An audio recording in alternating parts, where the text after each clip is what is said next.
Es las 2 en Canarias. Última hora en COPE. Estar informado.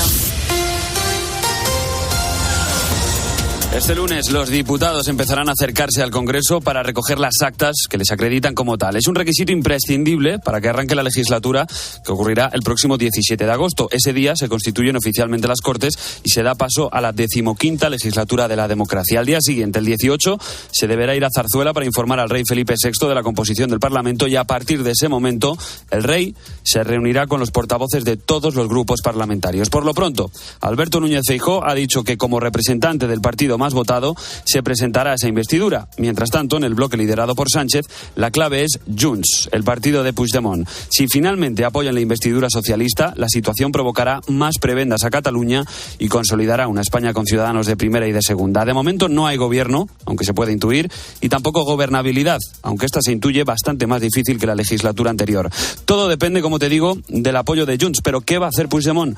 Es la pregunta clave, aunque en realidad él mismo contestó a esta pregunta hace 2 semanas en una entrevista con el diario Ara. Pedro Sánchez no será presidente con los votos de Junts. No puede serlo. ¿Por qué? Por muchas razones, pero le diré una muy clara.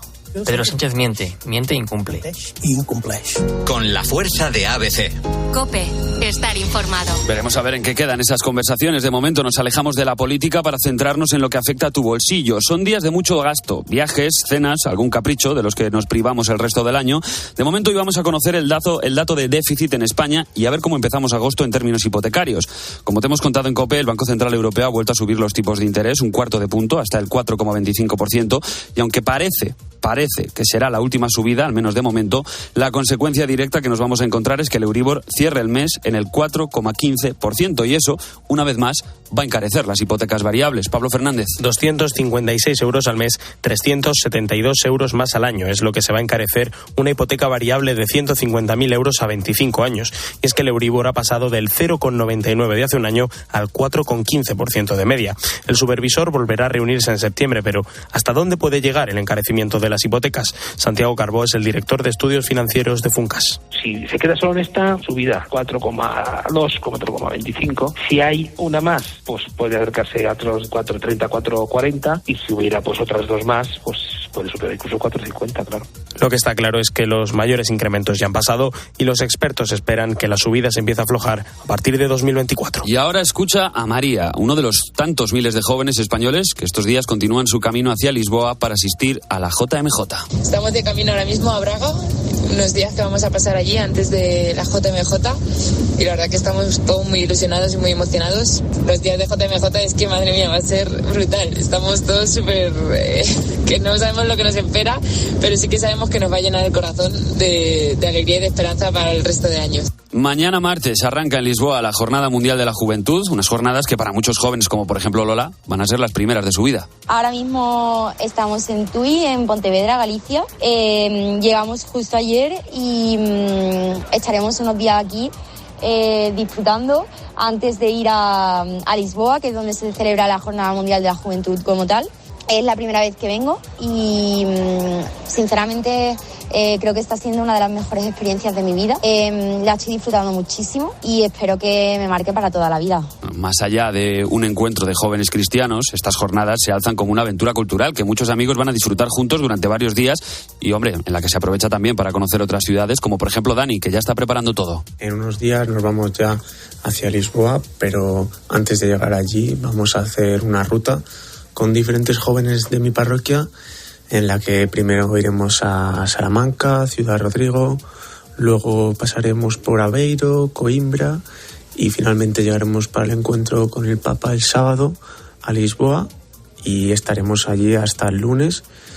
Y antes de volver otra vez a casa pasaremos por Guadalupe, en Extremadura, así que nada, con muchas ganas de que se acerquen ya esos días. En total hay casi 500.000 de inscritos de más de 200 países y de ellos España es el país con más participantes. En el calendario que tenemos por delante te cuento que hoy lunes se celebra un concierto en Estoril para acoger a todos los españoles que lleguen. El martes dará comienzo oficialmente las Jornadas Mundiales de la Juventud con la ceremonia de bienvenida en el Palacio Nacional de Belém y con una misa en Cascais. El miércoles el Papa Francisco llegará a la celebración y todo ello te lo contaremos en COPE. Tienes más información en cope.es y ahora sigues en la noche de COPE con Adolfo Arjona.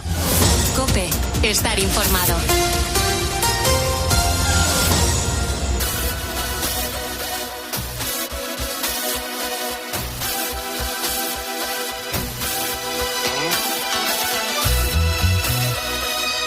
Escuchas La Noche. Con Adolfo Arjona. COPE. Estar informado. Escríbenos a nuestro correo lanochearjona@cope.es y síguenos en Twitter @lanochearjona y en Facebook La Noche de Adolfo Arjona. Envíanos tu nota de audio de WhatsApp al 650-564-504. Dicen que nunca te acostarás sin saber algo nuevo. Por eso ahora, en La Noche de Arjona, nos rodeamos de expertos para resolver preguntas tan interesantes como, por ejemplo,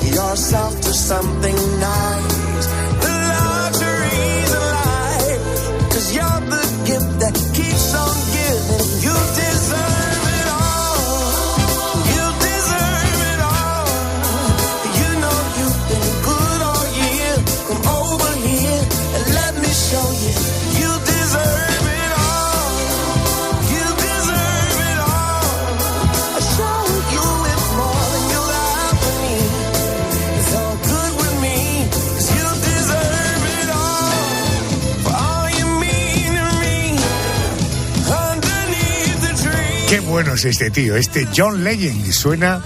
Oye, por cierto, hay animales que tú sabes y yo sé que destacan por su gran olfato. Los perros, sin ir más lejos, tienen tan desarrollado el sentido del olfato que pueden distinguir el olor de cada uno de los ingredientes, no sé, de un cocido.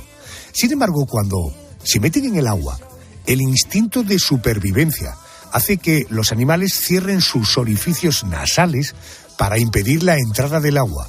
Y eso no les permiten olfatear, como es evidente.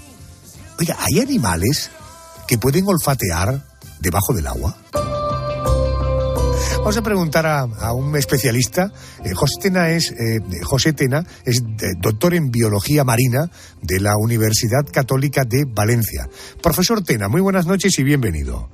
Hola, buenas noches, Adolfo. Muy buenas noches. Oiga, lo natural es que las fosas nasales de los mamíferos se cierren, no sé, automáticamente bajo el agua.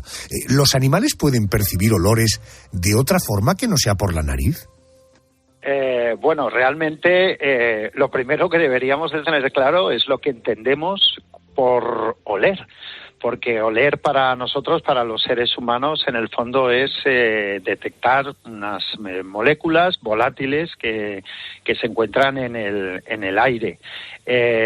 Y claro, yo creo que como hemos visto tantas películas de Disney, tantos dibujos animados, que estamos humanizando demasiado los animales, pues siempre tratamos de encontrar la comparación entre los seres humanos y los animales, ¿no? En este sentido, en el agua, el fluido que rodea a la mayor parte de organismos, pues es el agua, y por lo tanto los sistemas de captación de estas sustancias, ¿de acuerdo?, ya no son sustancias volátiles, en este caso serían sustancias disueltas en agua, que nosotros tenemos unos receptores químicos que las captamos, y luego, lógicamente, pues algún sistema de organización neuronal, en algunas ocasiones cerebros, para poder interpretar ese olor, ¿no? Entonces, en ese sentido, el olor podríamos decir que sí, que se puede percibir de una manera distinta a tener una nariz como tenemos nosotros. Entiendo, y además me alegra mucho esa afirmación que me hace como biólogo marino, la tontuna que tenemos de humanizar a los animales, que naturalmente no es compatible con cuidarles, en fin, como por otra parte merecen, ¿no? Oiga, ¿podemos por tanto afirmar que ningún mamífero puede olfatear bajo el agua, o podemos encontrar alguna excepción? Bueno, eso es una pregunta interesante, porque, bueno, bajo del agua no parece muy probable que con un sistema como tenemos nosotros en nuestras narices se pueda olfatear bajo del agua. En este caso, los mamíferos, por ejemplo, los cetáceos, pues no está claro que sean capaces de detectar olores bajo del agua. Sin embargo, hemos de tener en cuenta que los mamíferos marinos provienen de mamíferos terrestres y que siguen teniendo muchos vestigios de ancestros que tenían olfato, ¿no? Entonces, sí que es cierto que las ballenas con barbas, ¿vale? Probablemente cuando salen a la superficie, los cornetes nasales que tienen les permitan percibir pues algunas sustancias que puedan tener las presas, como el krill o algunas hormonas de las parejas que puedan estar en celo, ¿no? Realmente vuelvo un poco a lo que te he comentado en más de una ocasión, ¿no? Necesitamos un poco más de financiación en la investigación marina, pues para poder saber más estas cositas, ¿no? Desde luego los odontocetos, los que tienen dientes, como los delfines o las orcas o los cachalotes, han perdido toda posibilidad de olfatear, puesto que la ecolocalización es el mejor sistema para ellos para detectar presas. Entiendo. El profesor Tena, Pedro González, te escucha si tienes narices de hacerle una pregunta. Nunca mejor dicho con un tema como este. Profesor, ¿es cierto que las anguilas, siendo acuáticas, tienen mejor olfato incluso que los perros? Bueno, sí, partiendo un poquito lo que he dicho al principio, el concepto olfato, pues hemos de tener en cuenta que las anguilas y muchísimos peces, sobre todo de hábitos cazadores nocturnos, como pueda ser la morena, pues la evolución ha hecho que el olfato quizá no sea el sentido más importante para nosotros en la Tierra, pero sí para ellos, donde la luz es un problema. Entonces, en condiciones de baja luminosidad, el olfato, en el caso de los peces, pues se puede convertir en uno de los más prácticos sentidos para capturar presas y encontrar parejas, ¿no? De hecho, las narinas, que es como se denomina esas podríamos decir narices que tienen los peces, las suelen tener situadas o en la parte frontal o en el caso de los tiburones más próximos a la boca, y sin duda es un sentido muy, muy desarrollado por su utilidad en el medio marino. Y ya que ha mencionado usted los peces, ¿podemos decir que los peces pueden oler bajo el agua o al respirar por branquias esto no es posible?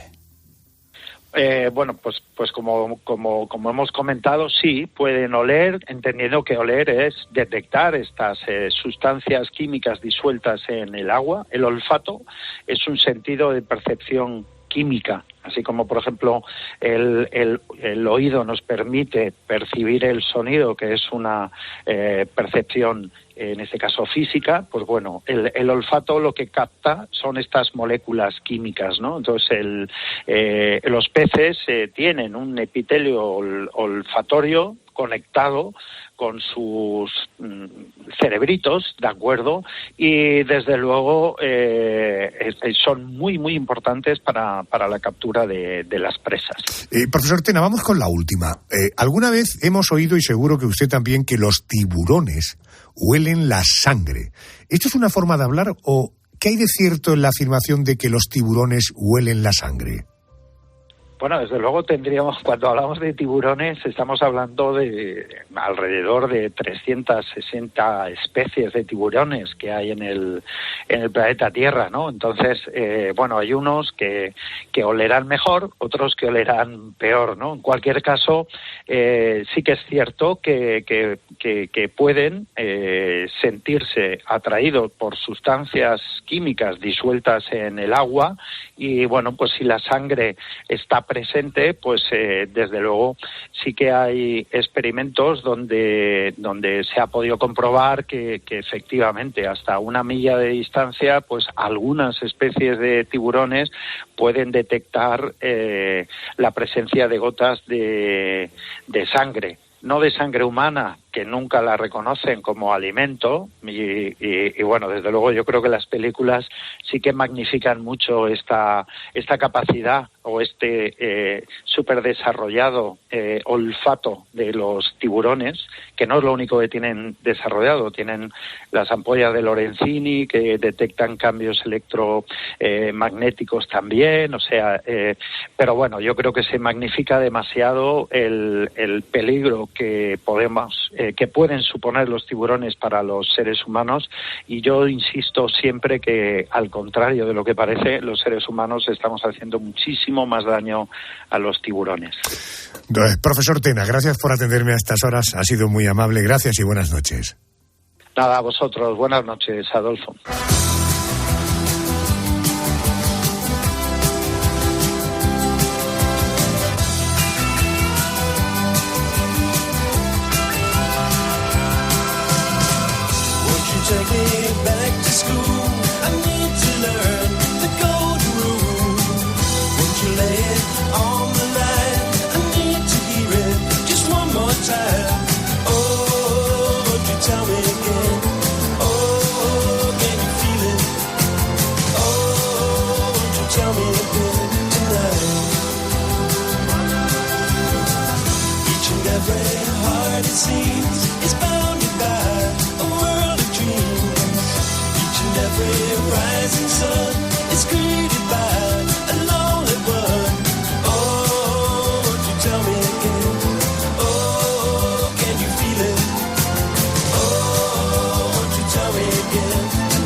Qué bien suenan. Ellos son los Moody Blues.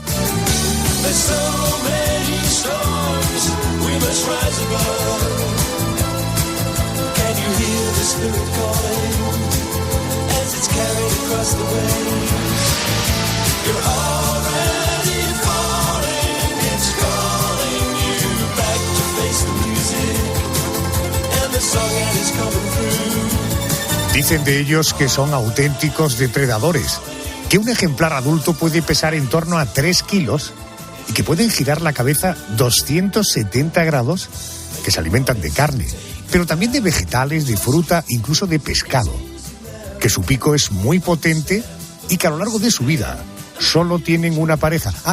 Y que ven en la oscuridad. Claro, te estoy hablando naturalmente del búho y me quiero detener en esta última característica. ¿Por qué los búhos ven de noche?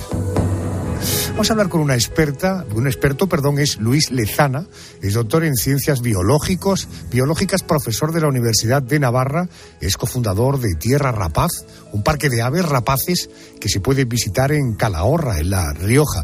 Profesor Lezana, muy buenas noches y bienvenido a COPE.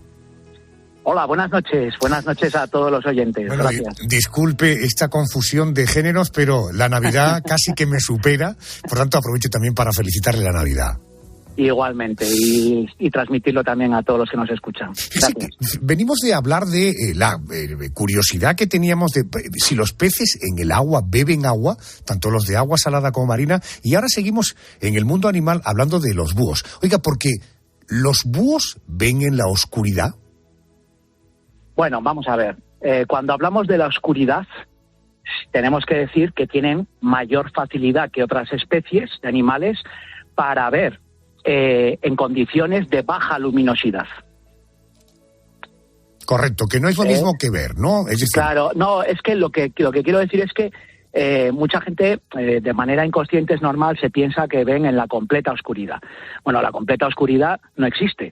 La completa oscuridad, al menos en nuestro planeta, está guiada siempre con unos pequeños grados lux derivados de la iluminación propia de la noche, una iluminación que deriva de las mismas estrellas, de la luna, etcétera, ¿no? Entonces ven con una muy baja luminosidad y otras especies no lo consiguen. Correcto. Y ellos tienen una serie de adaptaciones fisiológicas, anatómicas, etcétera, que le permiten esa adaptabilidad superior a otras especies. Pues déjeme que voy a intentar ser un poco más riguroso en las cuestiones, en las preguntas. Oiga, ¿cómo se supone que es esa visión nocturna? ¿Cómo son las imágenes nocturnas que perciben los búhos?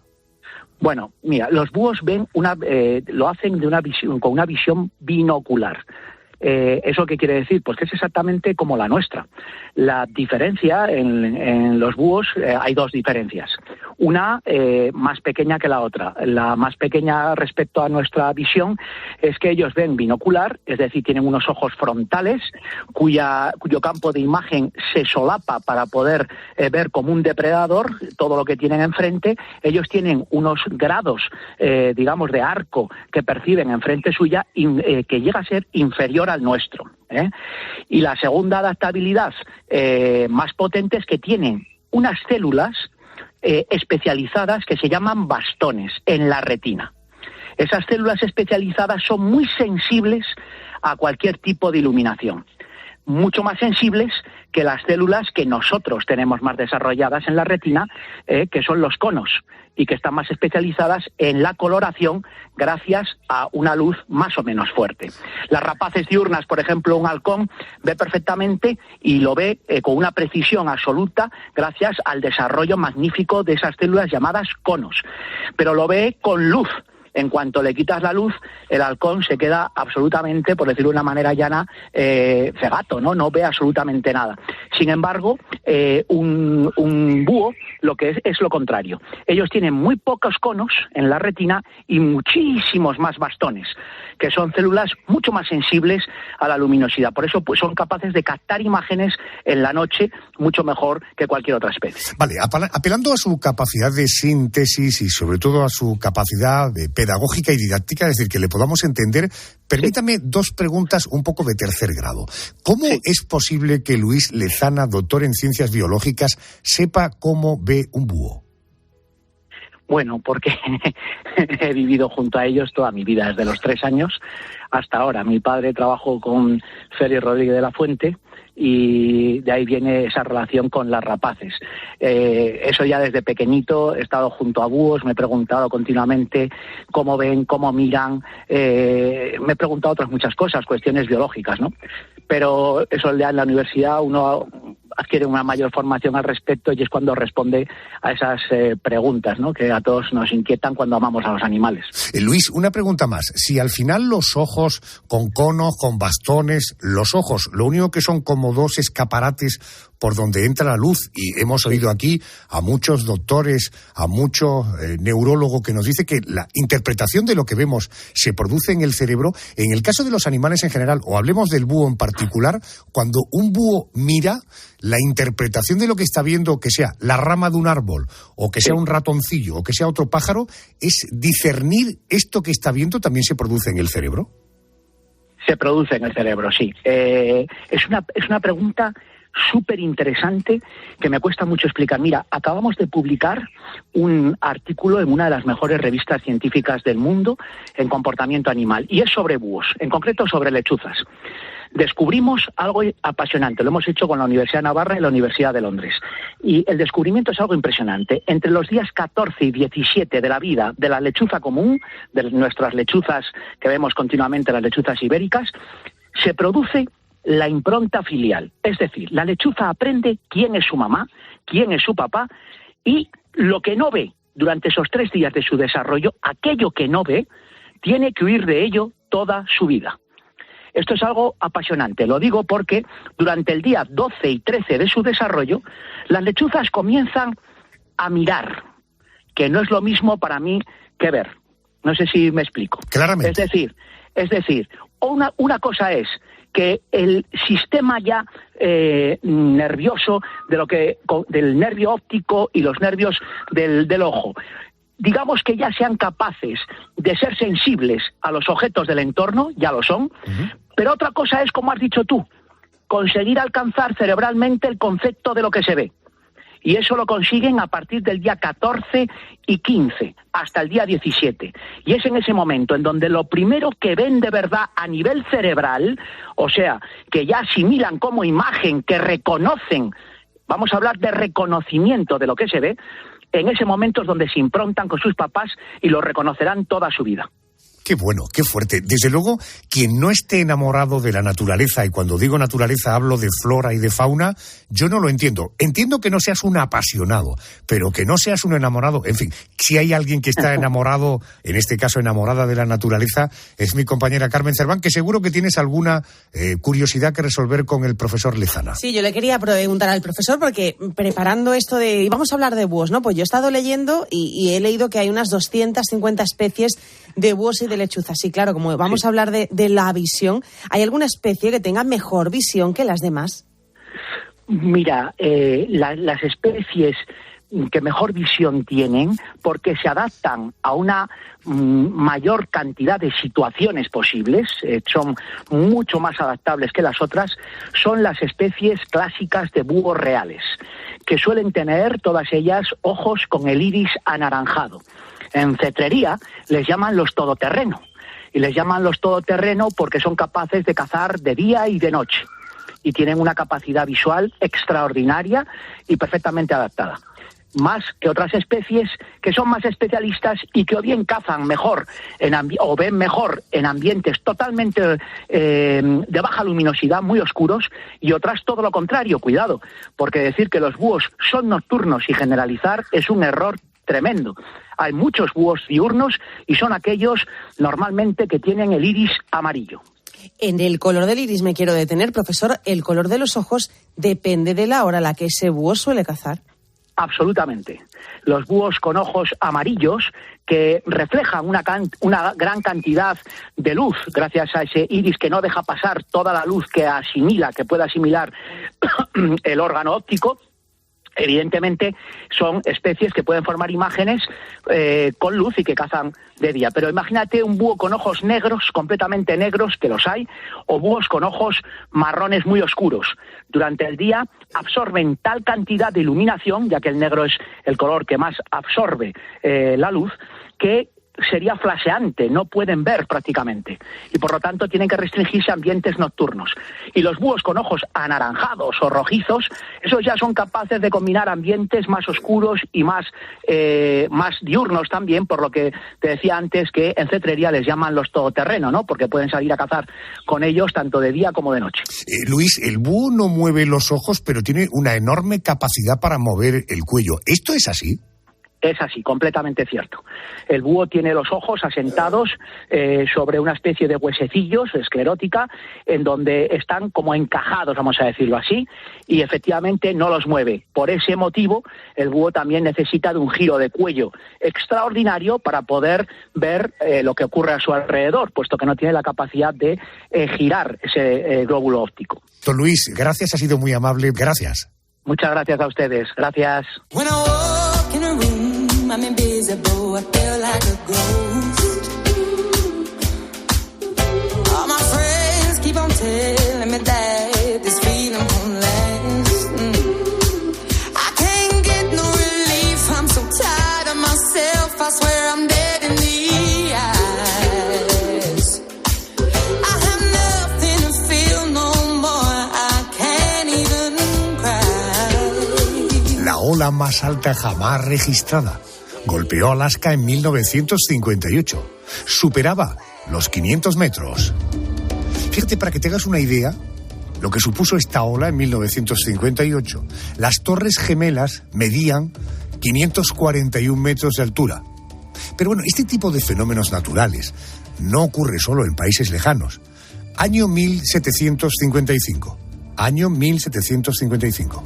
Un terremoto sacude a la ciudad de Lisboa y causó maremotos en las provincias de Huelva y de Cádiz, que dejaron más de 2.000 muertos. Hoy nos preguntamos, ¿qué pasaría si se produjera un gran tsunami en el Mediterráneo? El director de la red sísmica de la Comunidad Valenciana es José Delgado. Señor Delgado, buenas noches y bienvenido a COPE. Hola, muy buenas noches, Adolfo. Buenas noches, señor. Oiga, tengo la impresión de que los grandes tsunamis ocurren sobre todo en océanos, no sé, como el Índico. Me viene a la cabeza el tsunami del año 2004, dejó más de 200.000 muertos. Oiga, ¿es más probable que un fenómeno como este se produzca en un océano que en un mar? No. A ver, sucede que los grandes océanos, como son el Pacífico o el Índico, alojan en su seno lo que se denominan zonas de subducción.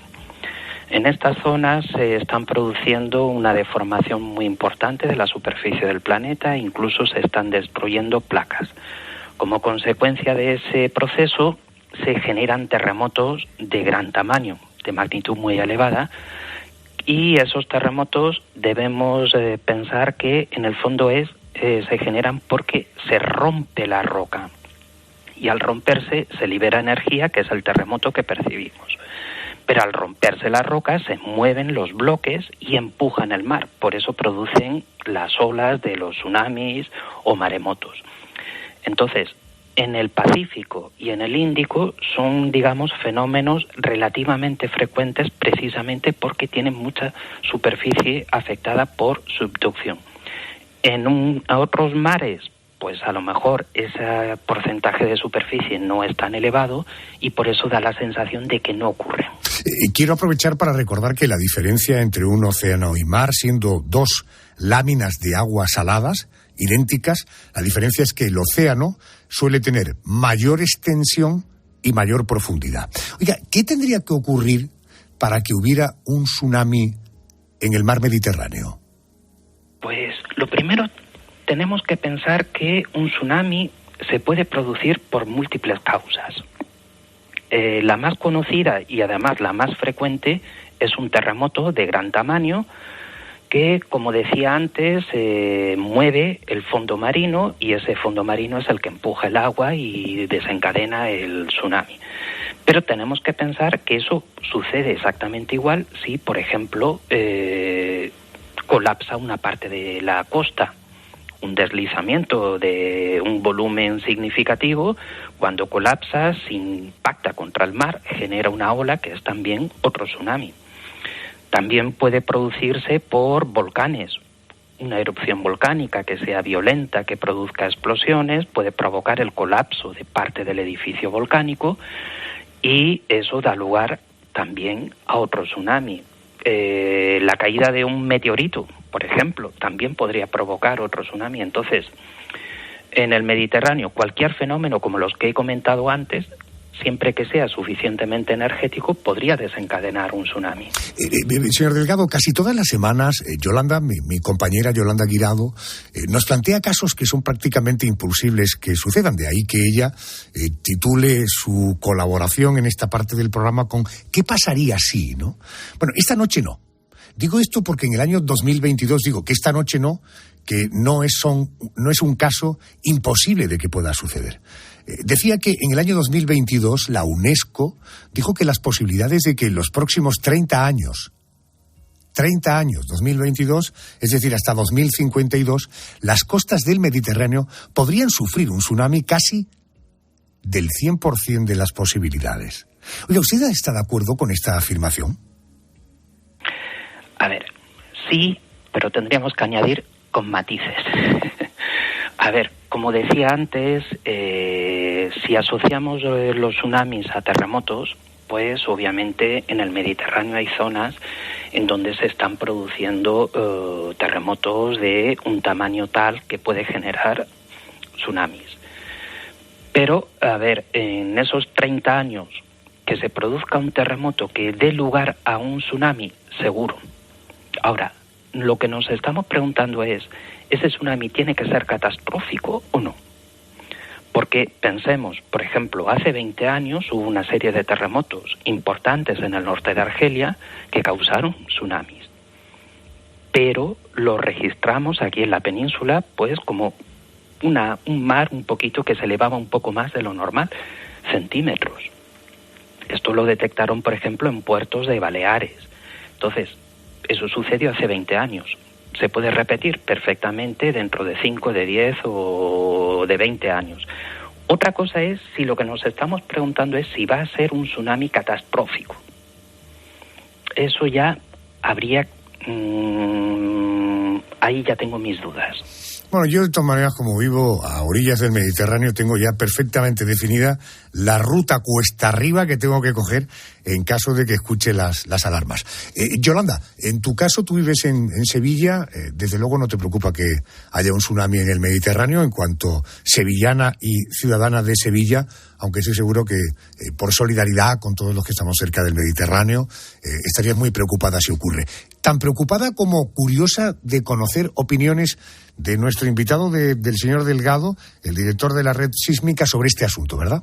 Y fíjate, si estoy preocupada, Adolfo, que directamente me quedaría sin equipo de la noche. O sea, que la verdad es que el tema me preocupa bastante. Nos salvaríamos, ¿eh? Puede haber un tsunami, pero nos salvaríamos. Quiero preguntarle a José Delgado, ¿cómo sería un tsunami en el Mediterráneo? Es decir, ¿podría producir olas de 500 metros de altura o eso es algo que ocurre sobre todo en los océanos?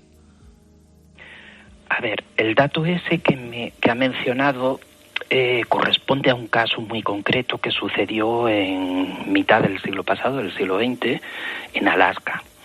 Entonces, una altura de esa magnitud, 500 metros, es una barbaridad, pues se genera pues justo en el punto donde ocurre el acontecimiento ese extraordinario que da lugar al tsunami. En este caso fue un colapso de parte de la costa por efecto de un terremoto.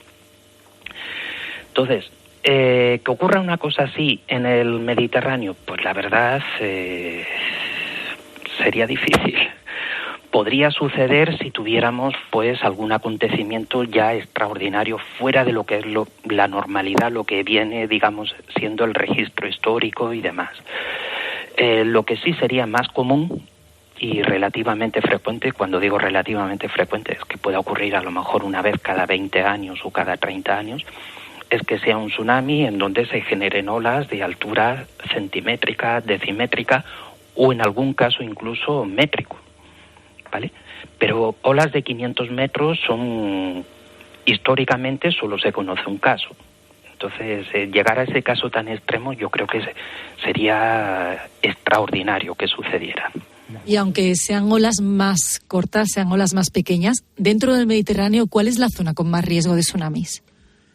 Pues aquí volvemos a la historia o digamos al problema de la causa que puede generar los tsunamis. Si asociamos tsunamis con terremotos, pues lógicamente donde ocurre la sismicidad más frecuente y de mayor tamaño es donde ese fenómeno es más susceptible de ocurrir.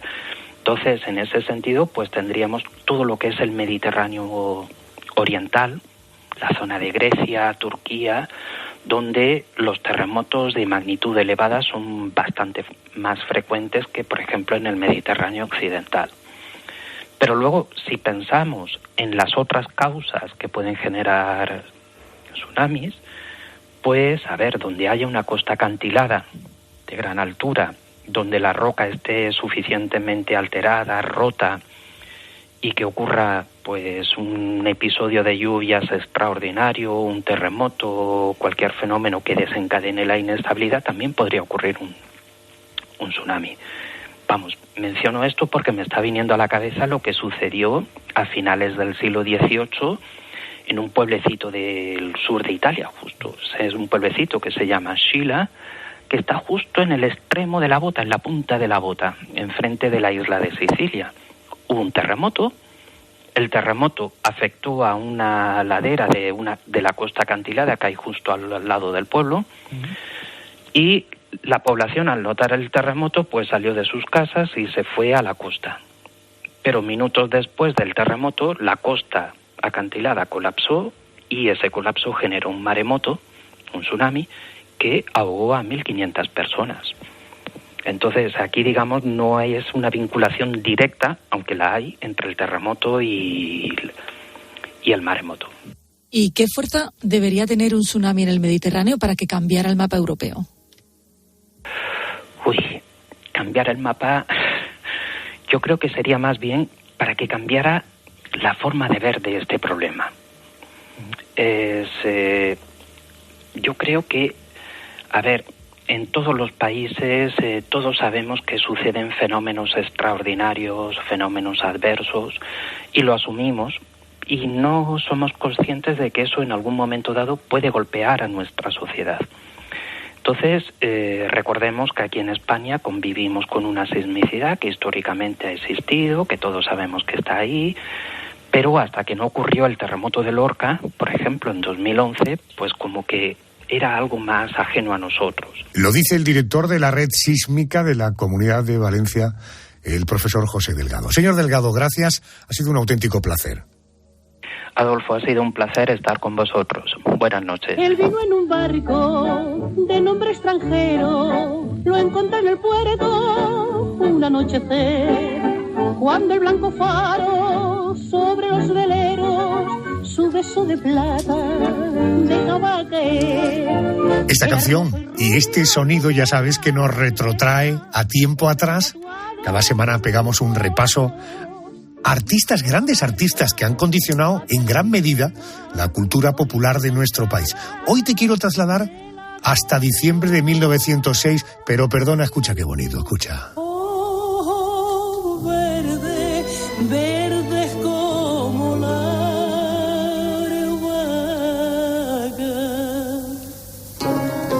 Te decía que te trasladaba hasta diciembre de 1906, porque en esa fecha nace una mujer que estaba llamada a ser la figura más relevante de la copla en nuestro país. Ojo, porque no era andaluza, pero interpretó la canción española con un estilo tan depurado y con tal perfección vocal que sin duda se convirtió en la mejor y así sigue siendo considerada. Te hablo de doña Concha Piquer.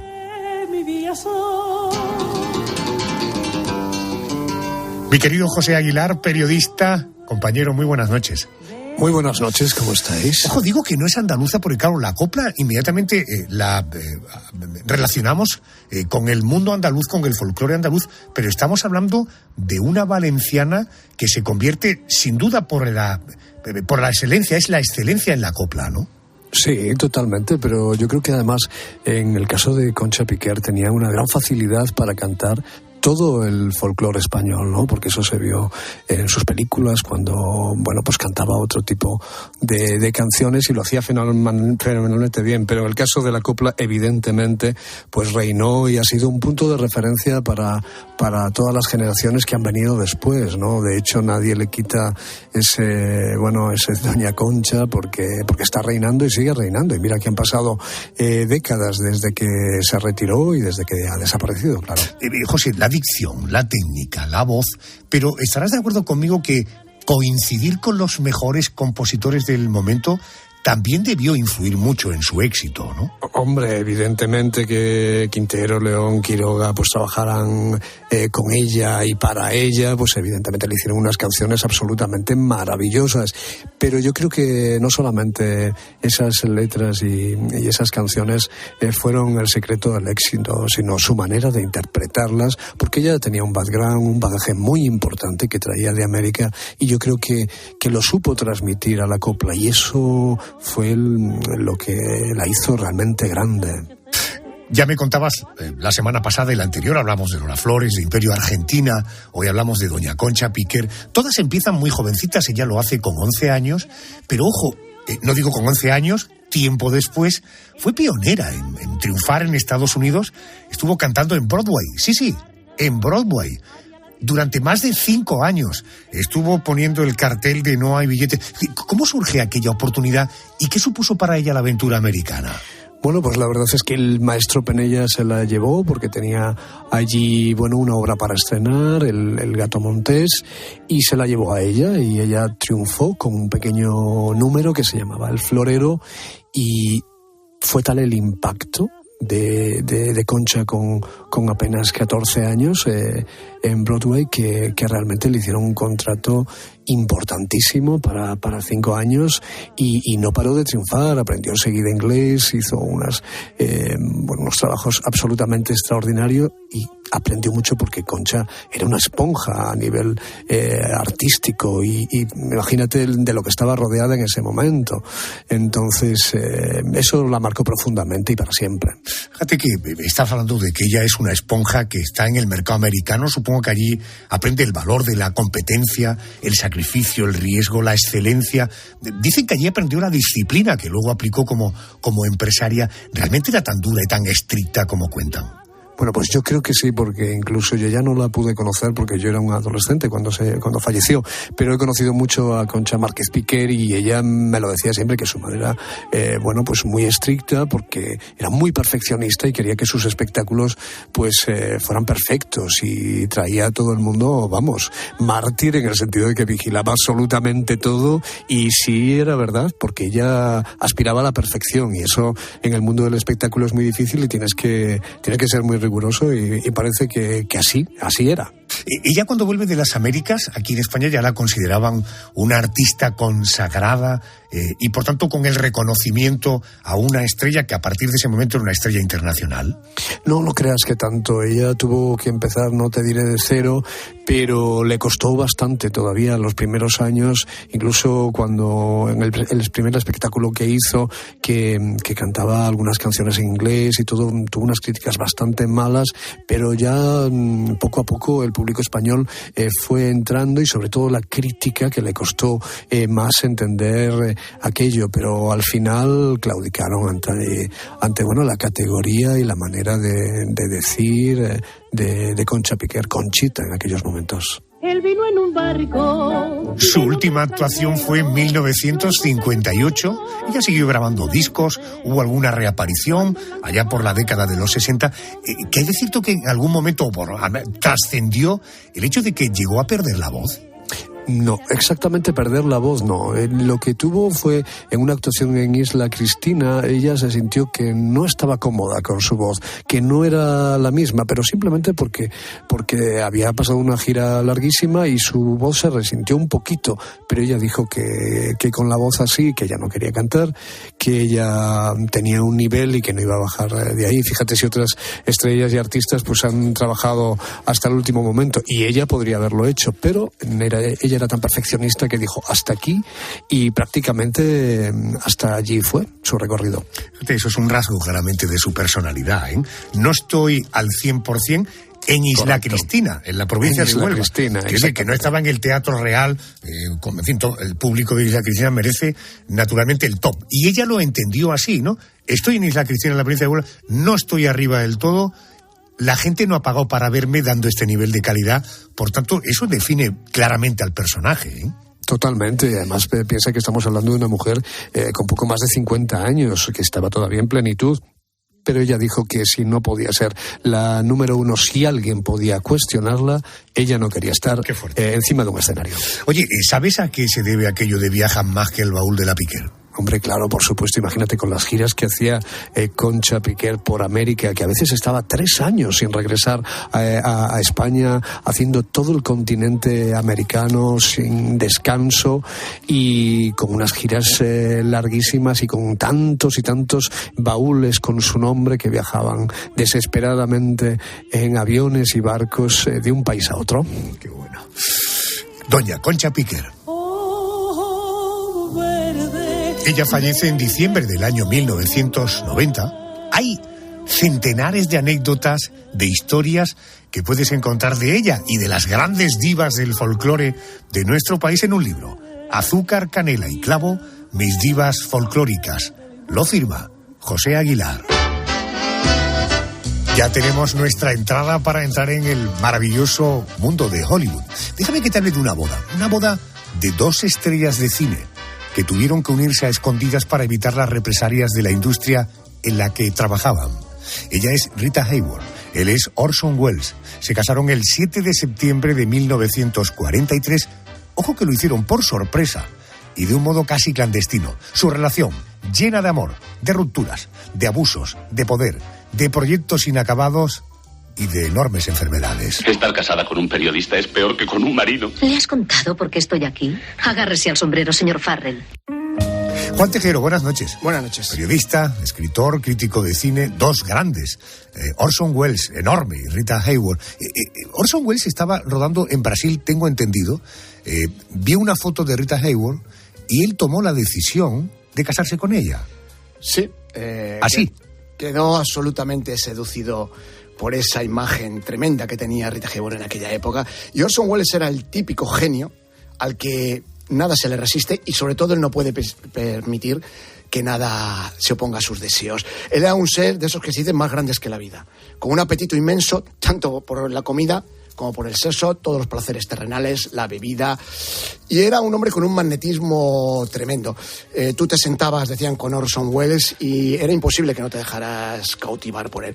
Y Rita Hayworth era la gran belleza de la época, era la estrella a la que adoraban los soldados, era la imagen más potente que había en el Hollywood de los años 40. Pero ojo, porque además él iba haciendo esa decisión que había tomado, la hacía pública, y esto llega a oídos de ella.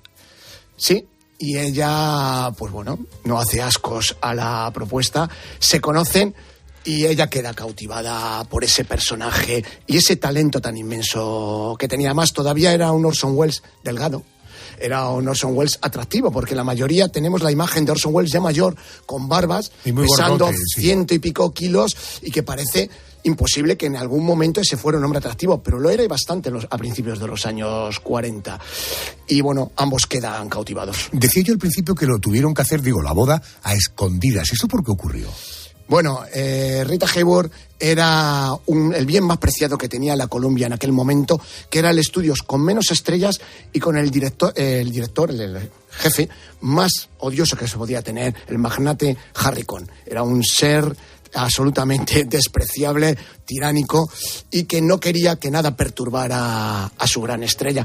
Y Orson Welles era un hombre que lo perturbaba todo. Era un genio que allí donde se metía había problemas. Él ya había rodado Ciudadano Kane, considerada la obra absoluta de la historia del cine, pero que no había dado nada de dinero. Su siguiente película, El Cuarto Mandamiento, sufre un montaje terrible y tampoco da dinero, con lo cual era un personaje un poco maldito ya en el Hollywood de aquellos años. Parece que todo va rodado. Pasión a primera vista, ella flechazo con el gran intelectual y en ese momento todavía un actor muy atractivo. ¿Qué es lo que ocurre para que Orson Welles empezara a desatender, en fin, esa fascinación que sintió solo con ver una fotografía? Bueno, porque la fascinación en el caso de Orson Welles tuvo un principio y un final muy rápido. Ella queda absolutamente seducida por ese hombre, que además la va a hacer crecer mucho, porque no era una mujer cultivada. Orson Welles era un hombre muy cultivado y le da libros para leer, hace que se interese por la música, por el arte, por la pintura, por todo aquello que le hace crecer como persona. Además, como actriz, Orson Welles la admira de verdad e intenta que crezca también en el terreno cinematográfico, con lo cual se cimenta una muy buena relación. Pero Rita Hayworth es una mujer de gustos tranquilos, de gustos humildes. Quiere tener un hogar, quiere tener un marido y quiere criar a sus hijos. Y Orson Welles, sobre todo, quiere una carrera. Es un hombre totalmente embarcado en su profesión. Con lo cual, pasadas las primeras llamas amorosas, Orson Welles empieza a aburrirse. Empieza a sentir que aquella pasión irrefrenable pues ya no le ata a casa. Propio de un tipo un poco caprichoso, ¿no? Totalmente. Era un hombre, como todos los genios, las pasiones le duran poco. Él enseguida está embarcado. Él realmente fue un hombre que solo tuvo un amor, que fue la carrera, la profesión. Él siempre está intentando levantar proyectos, a cual más ruinoso. Por su casa no paran de pasar productores, escritores. Además era un mujeriego irreductible y durante el matrimonio con Rita Hayworth siguió teniendo romances. Su lista es bastante amplia y claro, pues llega un momento en el que Orson Welles directamente se aburre. Ojo, porque si a este dato le añadimos el dato de que Rita Hayworth protagoniza Hilda, que pasa de convertirla a una mujer de carne y hueso, bellísima, a todo un mito, ese pudo ser un ingrediente fundamental en esta relación. Hilda es mi mujer, Johnny. La señora de Balin Munson, señor Farrell. ¿Qué le ha parecido? El exitazo de esta película pudo ser un condimento fundamental para la ruptura. El exitazo de esta película y sobre todo un comportamiento psicológico que arrastraba a Rita Hayworth. Ella había sido una niña y una jovencita muy obediente, muy ligada a su padre con el que tenía un dúo musical. Después parece que la sombra del incesto planeó sobre ellos, con lo cual era una mujer que sufría. Orson Welles tiene una frase terrible. Hay un momento en que Rita Hayworth parece que le dice: mis años contigo han sido los únicos felices de mi vida. Y le dice a otro compañero: imagínate si aquello fue felicidad, ¿cómo fue el resto? Madre mía. Y Rita Hayworth, cuando rueda a Hilda, a partir de ese momento, otra de sus frases es: mi problema con los hombres es que se acuestan con Hilda pero se levantan con Rita. Es decir, la actriz subyugaba a todos. La mujer, en cambio, no levantaba grandes pasiones, y menos a un genio como Orson Welles, que necesitaba siempre tener todos los sentidos muy despiertos. Ellos se separan y se vuelven a relacionar durante varias ocasiones, ¿no? No fue una ruptura definitiva, ¿no? No, porque siguen teniendo una gran amistad, un gran cariño y siguen enamorados. Es decir, hay un momento en el que Orson Welles le pide volver, ella lo acepta, es en el año 46. Ahí ruedan juntos una película que es La Dama de Shanghái, en la cual Orson Welles comete el gran sacrilegio de la época para Harry Cohn, que es que la melena pelirroja de Rita Hayworth, que era el gran activo de la Columbia, lo convierte en rubio platino. Roda una película que se le va de presupuesto. Ellos ya en aquel momento tienen una relación más de amistad que amorosa, pero La Dama de Shanghái es un tremendo fracaso que solo décadas después se convertiría en una película de culto. A partir de La Dama de Shanghái sus caminos se separan. Se siguen profesando cariño, pero ya cada uno toma un rumbo distinto, sobre todo porque Orson Welles, totalmente desengañado con Hollywood, pone rumbo a Europa y ya pocas veces regresaría al reino de Hollywood. ¿Qué hay de cierto en aquello de que tiempo después del divorcio se reencuentran y Rita llegó a pedirle a Orson que se casara con ella? Yo eso realmente no le doy mucha fiabilidad, porque en las biografías que he leído de Rita Hayworth no hacen referencia a ese detalle. Pero no me extraña nada, porque ella tiene a continuación un matrimonio con Ali Khan, que era el gran playboy de la época, un hombre inmensamente rico, pero que a ella le hace también tremendamente desgraciada. Yo creo que Rita Hayworth estuvo todos los años que le quedaron de vida enamorada de Orson Welles, con lo cual puede que eso pasara, puede que ella siguiera añorando esos años que para ella fueron los años felices y que para Orson Welles, en cambio, acabaron siendo un tormento. Fíjate, un hombre caprichoso, un tipo brutal, además, a la hora de hablar con ella, y ella nunca le perdió el punto que le dio Orson Welles. No, porque sí que es verdad que Orson Welles era un hombre que creaba una profunda impresión en aquellos que le conocían. Y Rita Hayworth era como arcilla en las manos de Orson Welles. Como te digo, una mujer que no había pasado por esa educación primorosa que había tenido Orson Welles y que siempre yo creo que estuvo más fascinada por el genio que por el hombre. Juan Tejero es autor, entre otros títulos, del libro Pasiones de Cine. Ahí encuentras esta y otras historias de los grandes de la época dorada de Hollywood. Juan, gracias. Un abrazo. La sintonía del contestador del programa. La canción de tu vida, de su vida. Esta noche, Pedro González. Arjona, tienes un mensaje nuevo. Querido Pedro González, muy buenas noches de nuevo. Estoy con los vellos de punta, sonando esta armónica de fondo. Buenas noches. ¿Tú tienes una canción, la canción de tu vida? Es muy complicado a un tipo como yo que lleva escuchando desde los 11 años música prácticamente a diario y ya acaba de cumplir 60, imagínate... 60 palos. 60 palos ya. Qué bonito. Así que imagínate, de todo lo que he escuchado a lo largo de mi vida, elegir solo una canción. Así que yo me he decidido por elegir un artista, si te parece. Este señor que está sonando, Bruce Springsteen, la primera vez que yo lo escuché no me hizo mucho tiling hasta que llegó el momento en que dije, ahí va, a este tío hay que seguirlo. ¿Y cuándo fue? 1980, saca un doble álbum. Dentro de ese álbum, este tema que daba título genérico al mismo y que se llamaba The River. Hace 43 años. Correcto. Pues a partir de entonces, yo creo que es el artista que más veces he visto en directo por cualquier rincón de España y lo llevo siguiendo toda la vida prácticamente. No sé si la canción de su vida, el artista de su vida, sin duda. Con él te decimos hasta la semana que viene. Gracias, Pedro. Adiós. And into the river we dive. Oh, down to the river we ride. Then I got married, pregnant, and man, that was all she wrote. And for my 19th birthday, I got a union card and a wedding coat. We went down and the judge put it all to rest. No wedding day smiles, no walk down the aisle, no flowers, no wedding dress. That night we went down to the river, then into the river we dive. Oh, down to the river we did ride. Yeah.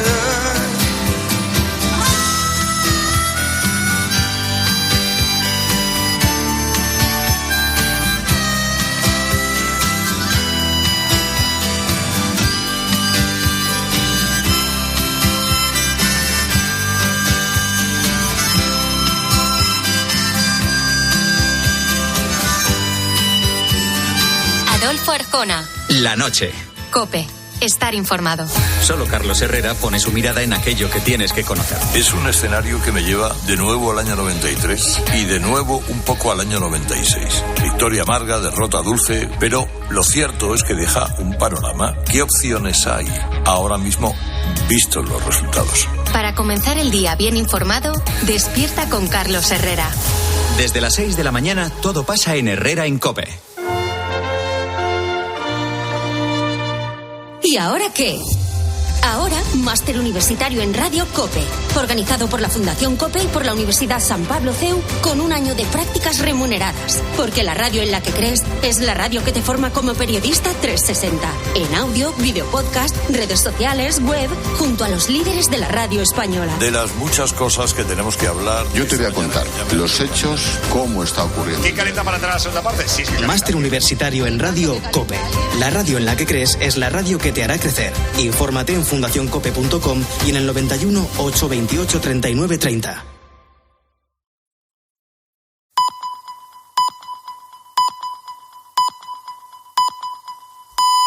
Llegamos a las 4.